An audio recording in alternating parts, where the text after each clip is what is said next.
Bienvenue dans ton Yann et Frank. Aujourd'hui, Elon Musk et la BBC se sont pognés. Piratage par des pro-russes du port de Québec, de Hydro-Québec et la Banque Laurentienne. Bras de fer entre Mike Ward et l'Union des artistes. Ça m'intéresse. Oh, que ça m'intéresse. Business et M. Les super riches fuient les pays scandinaves. Des impôts sur la richesse là-bas. Ils s'en vont. Pas contents. Ils font des Gérard Depardieu d'eux-mêmes. Mm-hmm. Ça risque d'être intéressant. Il y a un article sur le pétrole un matin qui j'ai bien aimé, fait que je vais peut-être vous en résumer des bouts. Et le magazine Reason qui nous parle du procès de Trump. 34 chefs d'accusation, aucune victime.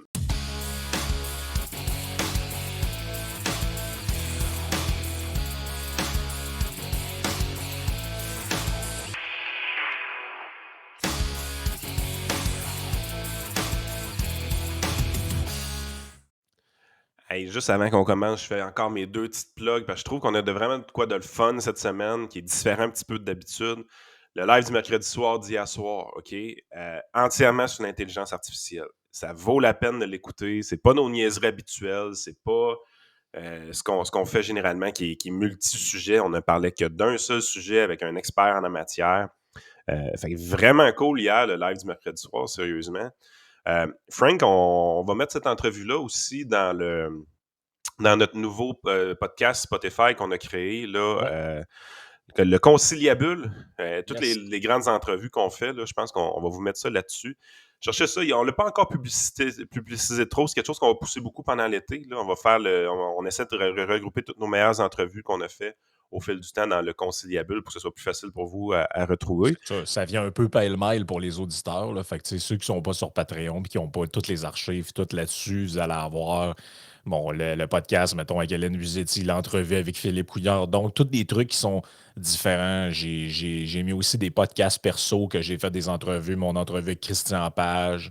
Donc, ça va un peu dans tous les sens, mais c'est toutes les longues entrevues ou les longs podcasts avec des On pourra gens. mettre celle de Michel Laplante, par exemple, qu'on a faite avec Coup de canon aussi. On va vraiment mettre le stock là où est-ce que c'est très diversifié, un peu comme Jeff faisait avec Jeff Liberté. Là. Il y a quand même des longues entrevues qu'il a faites de son côté qui sont encore là, qui sont encore disponibles. Fait qu'on on veut que ce soit facilement retrouvable pour les gens. Fait que c'est quelque chose qu'on travaille de votre côté.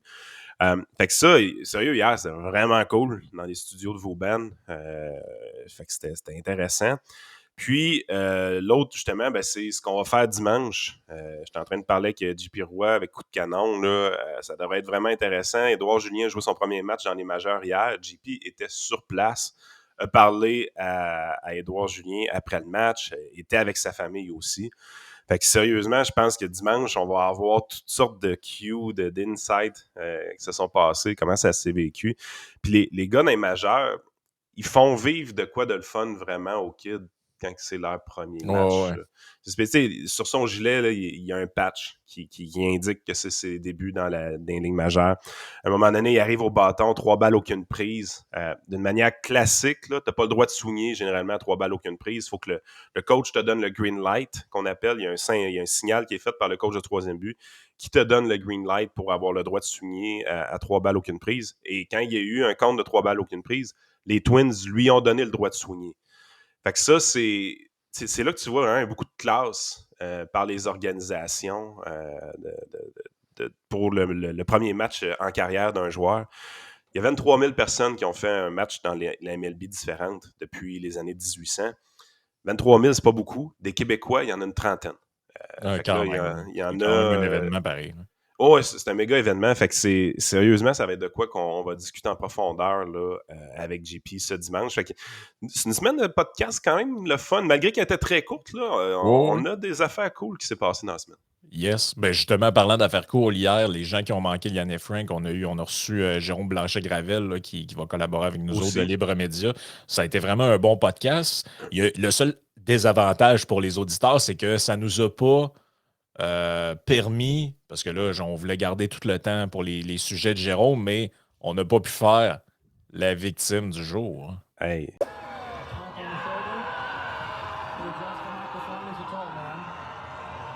There's so much potential. for beauty and for devastation. Donc aujourd'hui, ben, pour combler le fait que les auditeurs ont été lésés hier et qu'on voulait quand même garder un nombre de victimes. Là, l'affaire aussi, c'est que j'avais beaucoup de candidats qui se sont profilés au fil des épisodes. Tiens, j'ai le goût de commencer par eux. Est-ce que tu connais le journal de McGill Tribune? C'est un journal, c'est un journal étudiant, en fait, de l'Université McGill, de ce que je comprends. Je ne le connaissais pas. Vous me pardonnerez, je ne lis pas tous les quotidiens et tous les blogs étudiants. Je lis juste le vrai blog étudiant. Donc, les autres blogs étudiants, je ne les lis pas nécessairement tout le temps. Et là, ce qu'on voit dessus, je vais vous le partager à l'écran. J'ai vu ça passer dans le journal Métro parce que je ne suivais pas la page officielle là, de ce journal-là. Passé esclavagiste de son fondateur, McGill enlevé du nom du journal étudiant. Là, c'est quand même T'es drôle. pas sérieux, là. Ah ouais, je te le dis, je te le jure. Et là, ouais, c'est capoté. The McGill Tribune devient The Tribune. Le journal étudiant de l'Université McGill enlève McGill de son nom afin de ne pas perpétuer le passé colonial de son fondateur, James McGill. Dans un éditorial, la rédaction demande à l'université de faire de même. Ouais, attends un peu, là. Tu veux enlever le nom du journal, mais tu t'en vas pas de l'université, hein? Tu mettras pas en cause ton diplôme que tu vas avoir, il va te permettre de faire de l'argent plus tard. Ben ça, c'est un peu comme l'affaire de Montréal sur les terres non cédées. Mais si ça vous dérange, pourquoi vous ne les redonnez pas aux gens pourquoi vous ne redonnez pas Ouais! les terres? Tu sais, moi, si je suis Valérie Plante, ça me dérange tant que ça d'être sur un territoire non cédé. Comment ça se fait que je ne fais pas venir un chef Mohawk puis j'ai dit, tiens, voici les clés de la ville? Parce Hein? que c'est fake, Frank! Ben oui, c'est. Parce que c'est fake! All Non, fake. C'est aussi fake qu'une paire de sang en silicone. Arrêtez, là. Come on, là. Ah, regarde, c'est n'importe quoi. James McGill et sa famille ont possédé 5 esclaves noirs et autochtones. Sur son site Internet, l'université reconnaît que la fortune qui a permis sa fondation provient en partie des revenus de James McGill, qui a tiré ses revenus du système économique colonial et de ses échanges commerciaux avec des producteurs. Mais là, j'espère que quand vous allez en voyage, vous n'allez pas voir les pyramides, le Colisée de Rome, la Maison Blanche même. Parce J'espère que que tu vas pas à Cuba. ouais, parce que d'après moi, le patrimoine que tu vois à Cuba, ça a pas mal été bâti par des esclaves. Bon, ils Ouais, sont esclaves du gouvernement, là, mais. Ouais, mais c'est. Mettons que t'arrives puis tu vis dans un régime communiste, est-ce que t'es un esclave? Selon moi, oui. Là. Ben, selon moi aussi, là. Ah, c'est. Et là, la publication, man. New Year, new name. We are no longer the McGill Tribune. In order to advocate for Black and Indigenous flourishing and for better institutions, us included, at this university and beyond, the editorial board chose to change our name to the Tribune. Et le plus drôle, c'est qu'ils demandent à l'université de faire de même. Et là, t'es comme, ben, l'université s'appelle l'Université McGill. S'ils enlèvent McGill, ils vont juste s'appeler l'université. D'après moi, mais il en fait. Puis le pire, c'est qu'il y a une valeur, ce diplôme-là. Tu sais, McGill, c'est pas la pire université au Québec, là. Ben au contraire, là, c'est pas mal la meilleure. C'est un peu inquiétant. Par contre, quand je vois le niveau de publication qu'il y a là-dedans, tu te dis, Chris, mais Ouais, ça vous tente pas de contingenter un peu plus vos cours au lieu d'avoir ces niais-là à la tête des journaux étudiants, là? Ouais, d'après moi, si tu as le temps de penser au passé esclavagiste du fondateur de l'université. Les cours sont pas assez tough. Ouais, c'est ça, tes cours sont pas assez tough, man. T'as trop de temps libre. Prends un cours de plus. Ouais. Ça, c'est pas mal ça. Next victime. Next victime, écoute, celle-là, il faut que je le donne à Mathieu Bock-Côté. C'est lui qui m'a. Je dis ça comme s'il Mais m'avait là, écrit. hey, j'ai une question pour toi. Est-ce que les gens, ils veulent vraiment avoir 2 victimes du jour ou ils veulent avoir 2 vidéos de la victime du jour? Peut-être. Hmm. Mais là, dans ce cas-ci, il y en aurait une vidéo, mais vous comprendrez que comme c'est une pub qui est comme monétisée, puis tout ça, on va avoir encore des problèmes avec. Donc, je ne vous partagerai que, l'article en question. Euh, Ça s'appelle L'étrange histoire des pâtes inclusives. Et là, j'ai vraiment regardé la vidéo qu'il y a ici, là, qui s'appelle Barilla Open Carbonara. Et là, ce n'est pas des jokes, là. Ils ont fait une pub pour ces Barilla, là, les marques de pâtes, là, les boîtes bleues et rouges que vous voyez à l'épicerie, là. Et là, écoutez ce que Boc Côté raconte. Puis j'ai vérifié, là, il ne délire pas, c'est vraiment vrai, là. Au cœur de cette vidéo, la mise en scène d'une nouvelle recette de carbonara. Sans porc, sans gluten, sans rien. Sans goût. Une carbonara réinventée, n'ayant pas grand-chose avec le vrai plat. Mais bon, jusque-là, rien de particulier à raconter à sa mère. Les vegans ont le droit de manger leur simili carbonara s'ils le souhaitent. Sauf que Barilla, la célèbre entreprise, ne s'est pas contentée de proposer cette nouvelle recette. Elle l'a présentée à la manière d'une recette de carbonara inclusive. Inclusive, car sans porc. Et soudainement, on commence à comprendre. Je suis de ceux qui portent une attention particulière au sens des mots. Si la nouvelle carbonara est la carbonara inclusive, on doit comprendre par définition que la précédente ne l'était pas et qu'il s'agissait donc de pâtes exclusives. Et là, c'est capoté, là. La clip, là, c'est que des affaires de.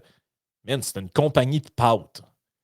C'est que des affaires de la nouvelle recette de pâtes et. Les œufs, la farine, puis peut-être un peu d'eau.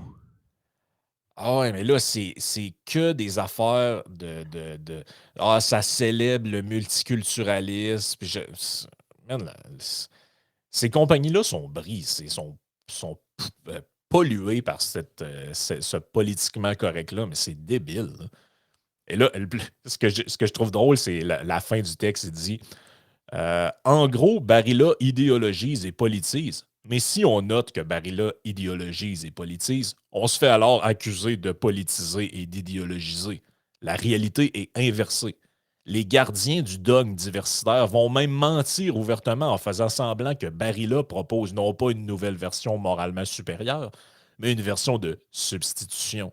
Et ça, cet argument-là, je l'ai entendu souvent. Tu te rappelles quand on parlait du nouveau menu là, de QS qui voulait imposer dans les écoles, puis tout le menu végétalien? Quand on parlait de ça, GND et autres qui réagissaient, c'est arrêtez de dire qu'on veut imposer, on veut juste augmenter les choix que les gens ont. Ben oui, pareil comme quand vous parlez de patente de transport en commun. Non, ceci n'est pas une guerre à l'auto. Première affaire qu'on sait, ils ont enlevé des parkings quelque part, ils ont crissé des sens uniques partout.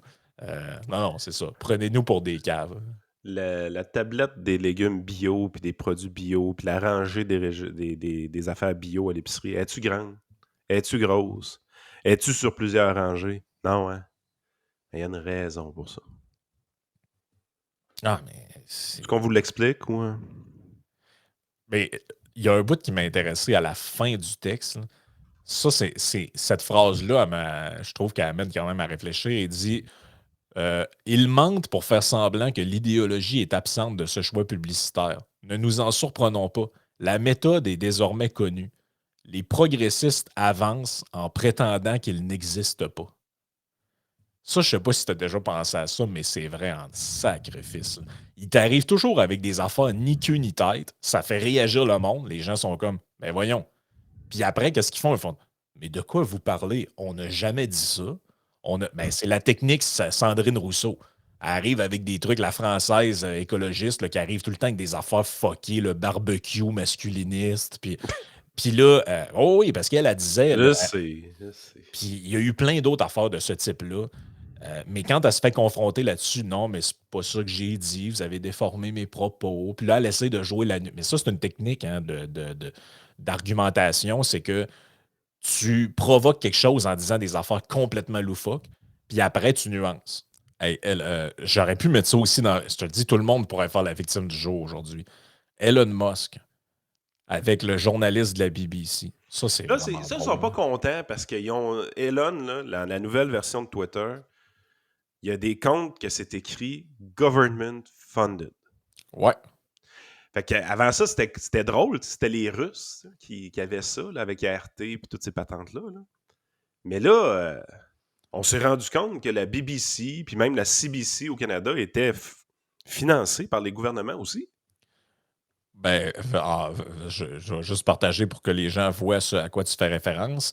Voici ce à quoi on fait référence. Je suis sur le compte Twitter de la BBC, qui est suivi par 2,2 millions de personnes. Et il y a une petite mention ici. Publicly funded media. Puis là, ils sont offusqués de ça, eux autres, là. Ben moi, je ne vois pas pourquoi tu devrais être offusqué de quelque chose qui est vrai. Mais c'est parce que dans leur tête, ils sont indépendants. Ils disent, ouais, mais nous, notre financement étatique nous donne notre indépendance, qui fait en sorte qu'on ne recherche pas le profit. Les Russes, c'est pas pareil. C'est de la propagande étatique. Ah ouais. Nous, c'est pas de la propagande, on est indépendants. Ah, ouais. Ah, ouais. Vous avez pas en tout. Tu sais, mettons qu'on prendra l'exemple canadien qu'on connaît bien. L'élection de 2015, le NPD et les libéraux sont au coude à coude. Stephen Harper est en voie de se faire réélire. Vous capotez votre vie de voir que Harper va éventuellement passer parce que le NPD et Justin Trudeau sont au coude à coude puis se divisent le vote. Et en plein milieu de la campagne, vous changez complètement votre fusil d'épaule après qu'un farfelu vous ait promis d'augmenter votre budget de 400 millions. Oh, ouais, mais non, mais La CBC est passée en mode Trudeau Mania, comme c'est pas possible pour la campagne électorale. Ils ont largué Tom Mulcair au bas fond des sondages. Ils ont fait mal paraître Mulcair, ils ont fait bien paraître la canisse vide à Trudeau. Puis Trudeau a gagné l'élection. Puis ça n'a aucun lien avec le financement supplémentaire qui a été promis à CBC. Aucun lien. Non, aucun tout dans lien. notre tête. Non, c'est tout dans notre tête. Puis, c'est très drôle en plus, justement, vu que tu parles de ça, il faut que je vous montre le tweet de Poiliev. Poiliev est quand même sur une séquence intéressante. Là. Ça m'a fait vraiment rire. Il a tweeté il y a une journée. We must protect Canadians against disinformation and manipulation by state media. That's why I'm asking Twitter and Elon Musk to accurately label CBC as government-funded media. It is a fact, and Canadians deserve facts. Et là, il y a la lettre de Pierre Poilievre écrit à Twitter, signé les deux. Hey, ça a été vu 2,8 millions de fois, ce truc-là. Quand même Top pas corner. loin. Ah non, regarde, c'est quand même assez solide, pareil. Mais, puis le pire, ce qui est encore plus drôle là-dedans, c'est que ça vient justement au même moment où on a une espèce d'entrevue ultra biaisée. Là. La dernière fois que j'avais vu un truc de même, c'était quand Éric Duhem avait été reçu par la fille de TVA, là. Puis elle essayait d'y faire dire tout le temps. On avait fait une clip même là-dessus sur TikTok, là. Et elle essayait de lui faire. Tu sais, c'était sur l'affaire de la violence, là. Parce qu'Éric Duhem avait dit on va aux élections, on va y régler son cas. Ouais, mais là, c'est quoi? C'est une menace. Langage guerrier. Un langage guerrier. Puis là, il avait dit ouais, mais madame, on utilise ça en politique. Il y a le couteau entre les dents. Il y a. Tu sais, je l'ai battu. Puis quand tu dis. Quand tu dis j'ai joué une partie d'échecs avec quelqu'un, je l'ai battu, est-ce qu'il y a quelqu'un qui pense que ça veut dire que tu as sacré un coup de poing à l'autre? Ben non, ça veut dire que tu as gagné la partie. Voyons, le seul politicien qui a dit à un autre qu'il le battrait pour de vrai, c'est Régis Labombe à José Bernard. Ouais, c'est ça. Ça, c'était vraiment dans le bon sens du terme qu'il l'avait dit. Ouais, ça, c'était correct. Là. Selon lui. Selon la conservatrice, c'était correct, certain. Ben oui. Quand c'est une conservatrice, tu peux dire n'importe quoi. Ben, de toute façon, quand tu es conservateur, mettons une femme conservateur, c'est pas une vraie femme. C'est ça que les gauchistes disent. Non. Ah oui. Et donc, voici, c'est quand même assez long, mais c'est révélateur, extrêmement révélateur. You don't like or... Pourquoi j'ai pas de son, moi? J'en avais, moi. Moi, j'avais du son. Ah, t'en avais? Bon, ben, je vais te laisser l'entendre. Or hateful. What do you mean to describe a hateful thing? Yeah, I mean, just content that will solicit a reaction, something that may include something that is slightly racist or slightly sexist, those kinds of things. So you think if something is slightly sexist, it should be banned? No, is that what you're saying? I'm not saying anything. I'm just curious. I'm trying to understand what you mean by hateful content. And I'm asking for specific examples. And you just said that if something is slightly sexist, that's hateful content. Does that mean that it should be banned? Well, you've asked me whether my feed, whether it's got less or more. I'd say it's got slightly more. That's why I'm asking for examples. Can you name one example? I honestly don't use. Honestly, I You don't. can't name a single example. I'll tell you why. Because I don't actually use that for you feed anymore. Because I just don't particularly like it. But you And said actually, you- a lot of people are quite similar. I only Well, look at hang on my a second. following- You said you've seen following. more hateful content, but you can't name a single example, not even one. I'm not sure I've used that feed for the last 3 or 4 weeks. And Well, then how did you see the hateful content? Because I've been using it. Je le mets sur pause, là, mais on sent que c'est. Les journalistes aiment pas ça quand on leur pose des questions. Hein? Eh boy, Si tu veux faire chier un journaliste, là, prends sa question puis pose-lui. mais sérieusement, c'est quoi cette préparation? Je vais dire comme j'en parlais justement avec quelqu'un en privé avant de rentrer dans le show là, qui m'avait envoyé aussi le lien. Mais comment tu peux te préparer pour une entrevue avec un gars qui a probablement 140, 150 de quotient intellectuel aussi peu préparé que ça? Tu penses que tu vas le mettre en boîte? Là? Ben, c'est parce qu'ils ne s'attendent pas à se faire retourner une question. Naturellement, les gens vont répondre aux questions des journalistes du mieux qu'ils peuvent en fonction. Elon Musk, il a zéro répondu à sa question. Il a dit, c'est quoi un contenu sexiste? C'est quoi un contenu raciste? Alors, je veux un exemple. Fait que là, le gars, il n'a pas le goût de donner un exemple, puis là, il se met à pédaler, puis il vient de se faire ce qu'ils font tout le temps à des politiciens. Exact. Et on termine l'extrait. I've been using Twitter since you've taken it over for the last 6 months. Okay, so then you must have at some point seen that for you hateful content. I'm asking for one example. Right. You can't give a single one. And I'm saying, Then I say, sir, that you don't know what you're talking about. really? Yes, because you can't give me a single example of hateful content, not even one tweet. And yet you claimed that the hateful content was high. Well, That's false. no. What I claimed, just lied. No. What I claimed was there are many organisations that say that that kind of information is on the rise. Now, whether it has on my Give me feed one or example. not. I mean, right, and Literally if you can't look at name something one. like the Strategic Dialogue Institute in the UK, they will say that. So Look, people will say all sorts of nonsense. I'm literally asking for a Right. single example, and you can't name one. right, and as I already said, I don't use that feed. But Well, then how would you know? I don't think this is getting anywhere. You literally said you experienced more hateful content, and then couldn't name a single example. Right, and as I said, That's absurd. I haven't actually looked at that feed. Then how say, would you for a know this few hateful weeks. content? Because I'm saying that's what I saw a few weeks ago. I can't give you an exact example. Let's move on. We only have a certain amount of time. Et qui n'aime pas ça quand ils contrôlent pas le narratif. Mais écoute. Je ne sais pas, j'y vais plus. Donne-moi un exemple. Je sais pas, j'y vais plus. Donc, tu y vas plus, mais tu sais qu'il y a une augmentation de. Ah, ben là, mais il y a j'y des allais avant. organismes là, qui disent des choses comme ça. T'as telle affaire for justice, ils le disent. OK, donne-moi un exemple. Puis, tu sais, je veux dire, entre toi et moi, là, des exemples de contenu hateful sur Twitter, là, il y en a en masse. En masse. Tu sais, justement, là, un matin, je t'ai envoyé un exemple. Là, j'avais un nouveau follower, cliqué sur ses affaires. Le gars ultra antisémite, il s'est fait « Arc, man, tu me donnes mal au cœur, t'es dégueulasse, asti. » J'ai bloqué ça. Tu sais, c'est rare que je fais ça, mais lui, c'est fait « Non, no fucking way. Là. Toi, je veux même pas que tu me suives. Là. T'es répugnant comme gars. Là. Ça existe. Là. Ah oui, C'est pas dur à trouver. Là. Mais il faut pas avoir peur des mots non plus. Puis faut avoir du vécu un peu, puis il faut être capable de le dire. L'affaire, c'est que c'est un rapporteur, lui-là. Là. Il fait juste « Ouais, mais voici le narratif, voici comment que j'attaque mon adversaire. » Mais ces gens-là lisent pas. Ces gens-là se cultivent pas. Ces gens-là sont pas au courant de rien. Mais moi, j'en reviens pas comment. Tu sais, à la limite qu'eux soient pas trop préparés, c'est une chose. Mais Chris, ils ont des. Tu sais, nous autres, on a fait le podcast avec Jérôme Blanchet-Gravel.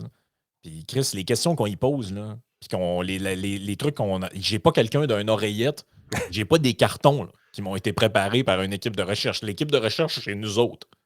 Ça s'arrête là. Ben, Christy, ces journalistes-là, pareil comme l'entrevue que Dussault avait faite avec Marine Le Pen, où elle commence l'entrevue. Bon, là, vous insultez, vous diffamez des gens. Oui, quelle insulte, madame? Quelle personne ai-je diffamé? Ah, ben là, il y en a plein. Là. Il y a plein d'exemples. Voyons où sont mes cartons. Là. Je suis en train de me faire mettre en boîte. Ah, ben là, madame, si vous n'avez pas d'exemple, ben, puis elle s'était fait ridiculiser. Puis pareil, vous pouvez trouver sur Internet plein d'entrevues de genre Jordan Peterson, mettons, avec des gens. Puis c'est tout le temps la même affaire qui se passe. Ils vont interviewer ces gens-là, pas préparés. Ils prennent 3-4 poncifs qui ont entendu. Ah, ça a l'air qu'il n'est pas fin avec les femmes. Oui, Monsieur Peterson, vous avez régulièrement tenu des propos misogynes hier. Which one? What I said?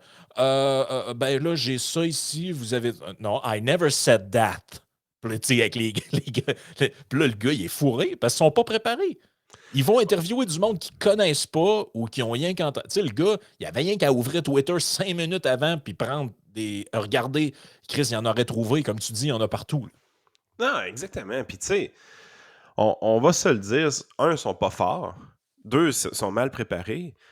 Puis ils sous-estiment leur adversaire. Mais je veux dire, l'adversaire que vous avez en avant de vous, là, quand vous avez un Elon Musk, quand vous avez un Peterson, quand vous avez ce genre de gars-là qui sont dans la controverse à journée longue, ils se font ridiculiser par les mainstream médias sans arrêt. Je vous annonce une petite nouvelle en primeur. Ils sont habitués à entendre vos arguments de merde. Leur défense est préparée, là. Parce qu'ils se font beurrer de vos niaiseries qui sont répétées ad nauseam, jour après jour. Puis ils savent comment se défendre contre ça.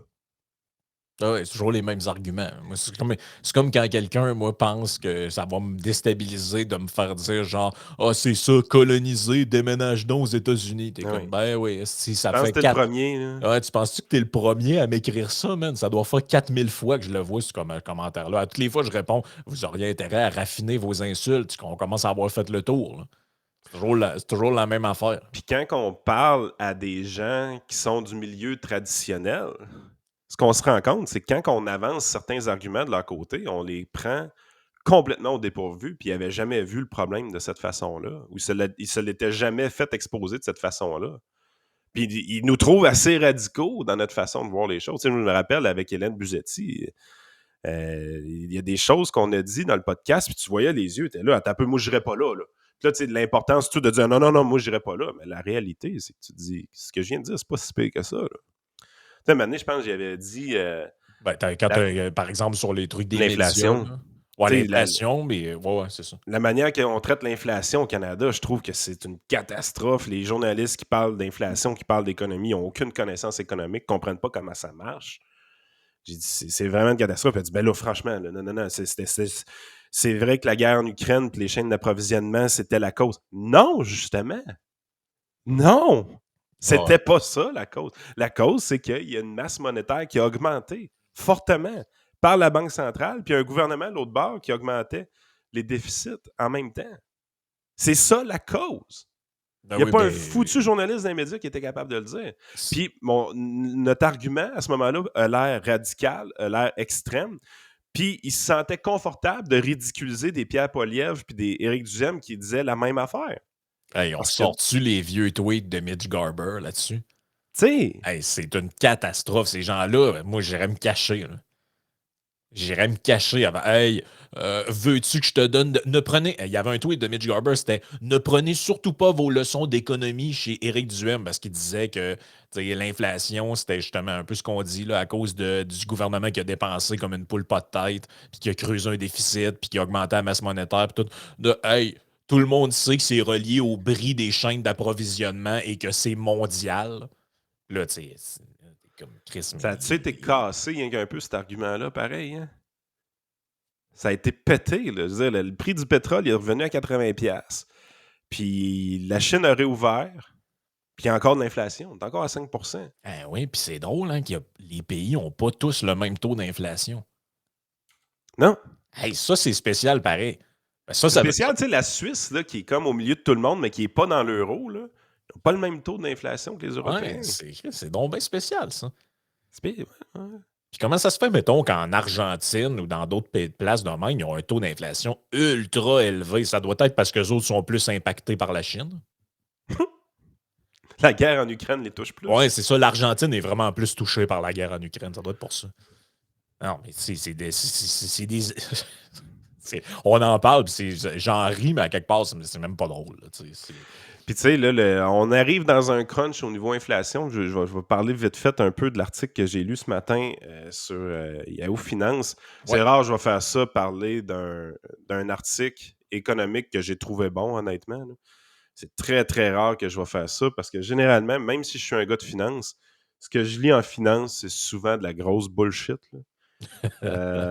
En fait, 95% de ce que j'ai à lire en finance, c'est de la bullshit, honnêtement. Comme ça. Fait que US Saudi Oil Pact breaking down as Russia grabs upper hand.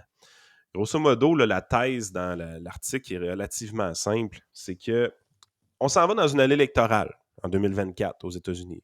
Ouais. Fait que ça veut dire qu'il y a des enjeux. Tu sais, on le sait, là, il y a des pays autoritaires qui aiment ça, essayer d'influencer l'élection, tout ça. La Russie en fait définitivement partie. L'OPEC, traditionnellement, l'Arabie Saoudite, toujours été assez proche des Américains dans les dernières années. C'est plus vraiment le cas. Il y a un shift qui est en train de s'opérer de ce côté-là. Ils se retournent dans un contexte un peu plus favorable à la Russie de leur côté. Donc, tu sens vraiment qu'il y a un équilibre qui est extrêmement fragile avec l'Arabie Saoudite. C'est un cartel, l'OPEC. Ils contrôlent la quantité de pétrole qui sort des sols de leur côté afin de manipuler le prix du baril. Okay? C'est carrément comme ça que ça fonctionne. Le prix du baril avait droppé au mois de mars à 65$. C'est une des raisons pourquoi il y a une accalmie au niveau de l'inflation, autant aux États-Unis qu'au Canada au mois de mars. C'est que le prix du baril de pétrole avait droppé quand même beaucoup. Par contre, depuis la fin mars... Ça n'a jamais paru à la pompe, là, mais ça, c'est une autre histoire. Ouais, mais le Québec, c'est une bande, ça fait bande à part un peu, là. Est-ce qu'on se fait entuber ici? C'est incroyable. Dans les places normales, ça l'a baissé. Triste, le prix du gaz est plus cher en ce moment qu'il l'était quand le baril était à 120$ il y a une couple d'années. C'est de la folie furieuse. Puis, t'es vraiment dans une situation où est-ce que là, l'OPEC, présentement, ils ont décidé de faire chier les Américains. Donc, ils ont dit, non, on va couper des millions de barils par jour. Fait que ça l'a ramené assez rapidement, le baril, à 80$. Il était à 65$, ça remonte à 80$ avant la fin du mois de mars.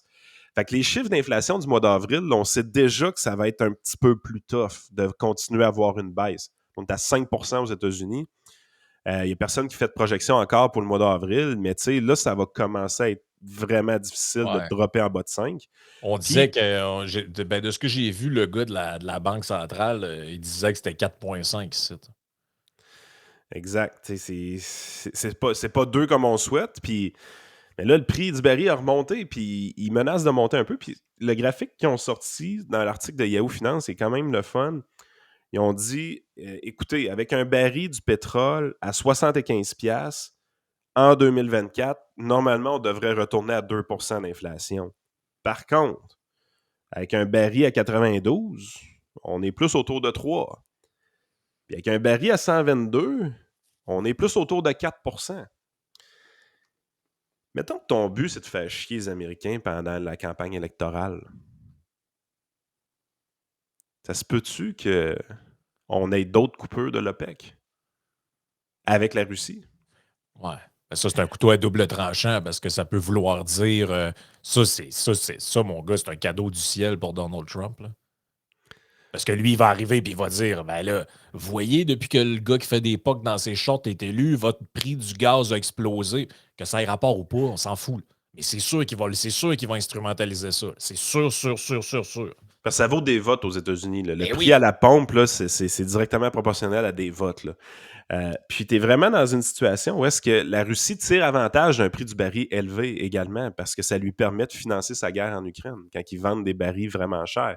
Fait que là, tu es là, tu dis, il y a vraiment un incitatif du côté de l'OPEC de fucker le chien en 2024, solide, avec le prix du baril de pétrole. Fait que il y a des gens qui commencent à dire, il faudrait peut-être prévoir une possibilité que ça l'arrive. Parce qu'ils ont pris le monde par surprise au mois de mars, fin mars, quand ils ont annoncé ça, cette nouvelle-là. Mais là, tu commences à voir, OK, s'ils vont dans cette direction-là, ils peuvent aller encore plus loin dans cette direction-là. Le contrepoids à ça a toujours été la capacité des Américains d'augmenter leur production du pétrole de schiste. Mm-hmm. Par contre, ça semble rouler déjà à pleine capacité. Tu es dans une industrie qui a pris beaucoup en maturité de leur côté. Fait que le contrepoids, il devient moins efficace à ce moment-là pour contrer ce phénomène-là. On ne comptera pas sur le Canada pour venir jouer là-dedans non plus, là, avec les granoles qui nous dirigent. Je ne penserais pas que ça va arriver. Imagine-toi avec un président que son premier move a été de canceller Keystone XL en rentrant au pouvoir, tout ça. Sérieusement, là, si réellement l'OPEC décide de faire chier avec le prix du baril puis il s'organise pour grimper en haut de 100$, là, les démocrates, ça va être tough. Les démocrates, ça va être tough. Puis des pays comme la Russie, ils préfèrent pas avoir Trump ou ils préfèrent pas avoir Biden au pouvoir. Ils veulent juste faire de la disruption. Ils veulent juste se montrer qu'ils contrôlent un peu ces pays-là. Ils veulent jouer dans la tête. Hein. Ils veulent jouer dans la tête. Ça, c'est clair. C'est clair, net et précis. Puis ça doit se faire à sens inverse aussi, ça, c'est sûr. Fait que, écoute, cet article-là, si ça vous tente de le lire, c'est rare, je vais recommander des articles financiers, mais lui, c'en est un bon. C'en est vraiment un bon. Je vais vous redonner le titre rapidement. Là. US-Saudi Oil Pact Breaking Down as Russia Grabs Upper Hand. Bien intéressant, c'est Ziad Daoud et Courtney McBride qui l'ont écrit. Super bon article, sérieusement. C'est rare, ça m'arrive en finance de finir un article et de dire Caroline, il n'y avait pas de crap là-dedans, c'était sa coche. Ça faisait un bout. Ouais, ça fait du bien dans ce temps-là.